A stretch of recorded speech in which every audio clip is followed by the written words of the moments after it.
Welcome to Game Day Sports Radio. I'm GC. I'm joined by Steve Mock after an exciting weekend of college football matchups, basically from coast to coast. Obviously, some didn't turn out the way some expected, but nonetheless, some exciting games. Fortunately, we did have a few people that beat the eight ball, not quite as many. The eight ball Steve, it did fix it flat and kind of rallied and came back a little bit. Not its dominant showing, but definitely didn't embarrass himself this week. How are you doing Yeah, today? a good bounce back week for the eight ball, doing well. Very impressed with the West Coast game last night. Oregon looking strong. They did, and I tell you, that was one thing I actually was going to ask you about. It was a nice lead-in, even though we hadn't talked. And I like Chip Kelly, and I think he's done a great job there. But kind of looking at him on the sidelines and also listening to some of the things he said in his press conference, he kind of felt like he was a little shocked. Like he didn't. I mean, he said he knew they were a good team, and he knew Bo Nix was, but I didn't have the opportunity to quite see him as much with the transfer. But I just kind of got the feeling he did not expect that.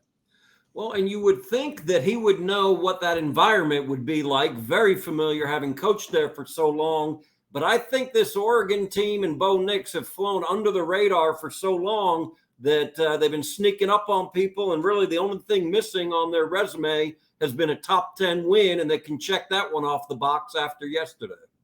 Yeah, and I'll tell you, I didn't want to get into too much. I mean, this show is not really about breaking down film. I'm sure a lot of people realize how intimidating Outson Stadium is actually to play in, and what an amazing place it is. It was built in 1967 up in Eugene, Oregon. It's been the home of the Ducks since, but it only has a capacity of 54,000 people now. They say they pack a lot more people in there than capacity, probably getting up into the 57, 58,000 mark. But it is one of the most intimidating places to play in the country.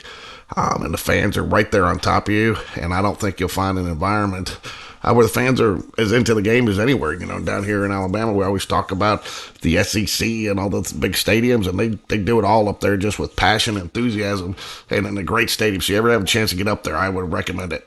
A few highlights here from Saturday, and you just see the confidence he has in the pocket, and even more importantly, the confidence his receivers seem to have in him, and he just knows where he wants to go. Confident, pump fake there, puts it in there for the touchdown and all that. But ESPN did have some good highlights last night on the late, and just looking at his footwork, and obviously being in Alabama, seeing him a lot more in Auburn, and how much he kind of danced in the pocket. I mean, his footwork, you can tell he was comfortable in the pocket. He trusted that line. And even on a couple rollout passes where in the past you'd see him, tuck it and run. I mean, he committed to it. And whoever's worked with him, whether it's been somebody at Oregon or somebody he did in the offseason, obviously stuck because he's definitely a different quarterback. So, um, well, I know everybody wants to. First, I want to thank everybody. Last couple of weeks, we've gotten up over 1,000 subscribers. So please keep subscribing. We've definitely seen an increase in our views and the watch time, so that's good. And I think it's been helpful that we put the chapters in there. So obviously, we'd love everybody to watch every game, but we also understand, sometimes it can be a lot. And so even if you can just get a few here and there, we appreciate you. And appreciate you, and we hope our insights valuable to you every weekend while you try to at least enjoy some college football, or get into your office or your the restaurant pool in your neighborhood. So, but here we go. We had about 20 people, so I'm gonna go ahead and bring it up, and as usual, let's get it going here. So there's all the names in there, and so everybody can see that they made it, just for credibility purposes. And then let's see, the eight ball, he always goes at his own pace here.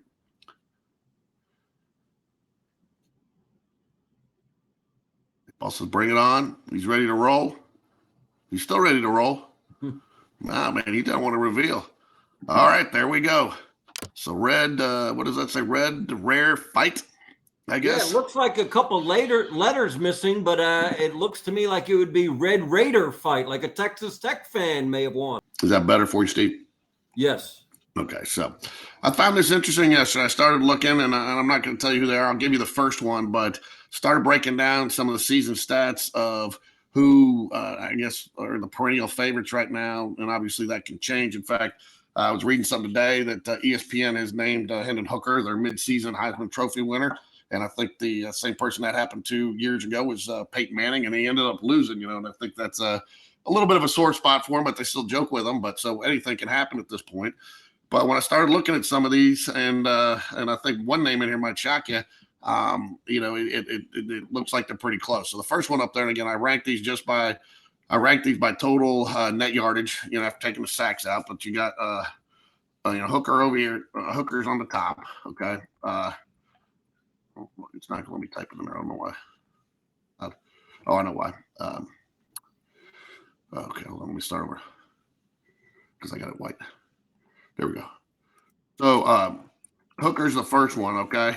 But I was just going to see if just looking at it, I know you can't guess everybody's, stats, but I just want to see if you thought maybe you could get, a couple of these. Obviously, I broke down a few more stats that really aren't important to the argument right now, which is, breaking down some things to project to see where they go and if they kind of keep those trends going, taking their total yardage and, points per touch, a touch being if they actually run the ball or an attempted pass, and how does that play out and percent of scoring for their team and stuff. Just some fun to see how that continues to trend. But can you guess who number 2 is?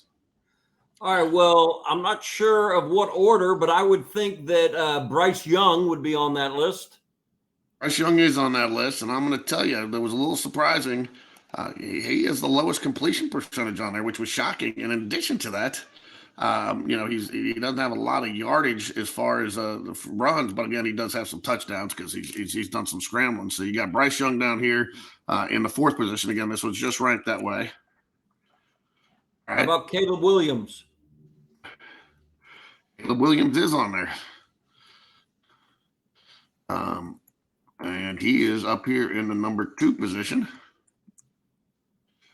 Just below Hooker. Okay, and again, now the one that surprised me about Caleb Williams, I'm going to be honest with you, was the amount of the negative yardage he has resulting from sacks. He seemed to be a little bit more mobile last year, and maybe some of that was out of necessity, especially like in that Kansas game. I mean, it was his feet that kind of kept him in that. I think everybody remembers that play where he kind of took the ball back to run to get the first down on a 4th down. But it was a little surprising that he's got almost 100 right at 125 negative yards lost from sacks. Who else we got? Who else you think we got in there? All right. Well, here's a name that hasn't been mentioned on many Heisman lists to this point, but I'm going to go with our former friend from the SEC, Bo Nix, has got to be on this list. Started this because I was surprised when I looked, because we were doing the breakdown for the UCLA and Oregon, and I wanted to see really who the weather up there might impact more, because to be honest with you, they were so close together, which you'll see here in a minute, because I kind of tipped my hand there. But again, Nick's having a great year, 71.5, 71% completion. He's running the ball well. He's got a total of 25 touchdowns between running and passing. Obviously, 5 of those coming yesterday, and that helped. Interceptions, are towards the top, but still very controlled. Just surprising to see him. I mean, I have not heard him. I saw him 16th on a list, which is with these numbers, I think is a little surprising. But I just don't know if he's getting the exposure being all the way up there in Oregon. And then, quite frankly, probably wasn't considered based off the way certain years, he's played years past. Yeah, I think the fact that he struggled and was so up and down at Auburn, and then you also have to factor in the way they started the year. Their one big national television exposure was the opening game against Georgia, and they just got curb stomped. And so I think a lot of people have kind of forgotten about him. But since that game, Dan Lanning has turned the program around, and Oregon's on a big-time roll, primarily thanks to one Bo Nix.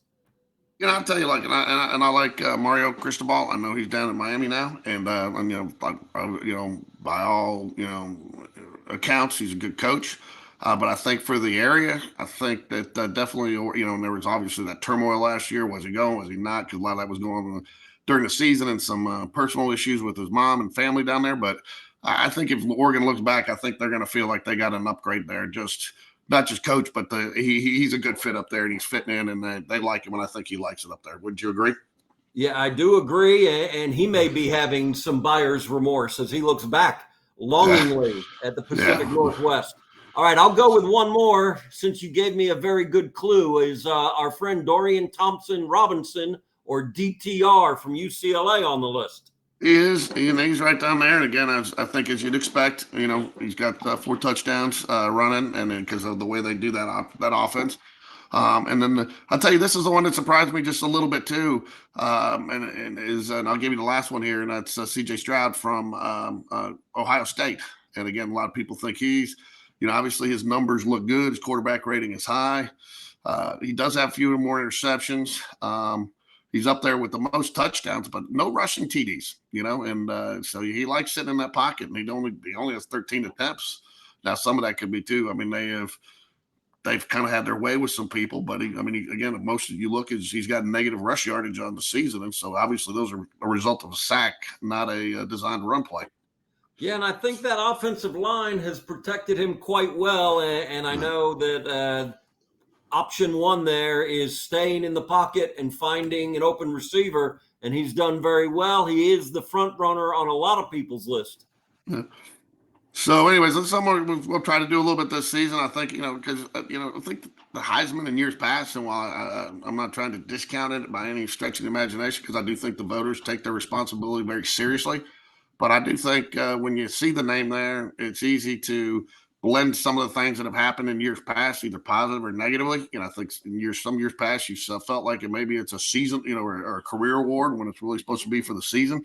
And I think just kind of doing this with a little fun, taking it out because like I said, when I first started, I never would have even considered Bo Nix in there, but he is having a great season. I'm not sure he'll be there at the end of the year. There's still some other great guys that aren't on this list now that were on some others, and there's still a lot of football to play. But you got any thoughts about? Thank you again for joining us this week on the Crazy 8 Challenge, where we break down 10 games every week with one goal in mind, as is that for each and every one of you to submit your picks and try to beat the Magic 8 Ball as he makes his selections. We look forward to seeing you again this week. Everybody have a safe week, and look forward to some college football this next weekend.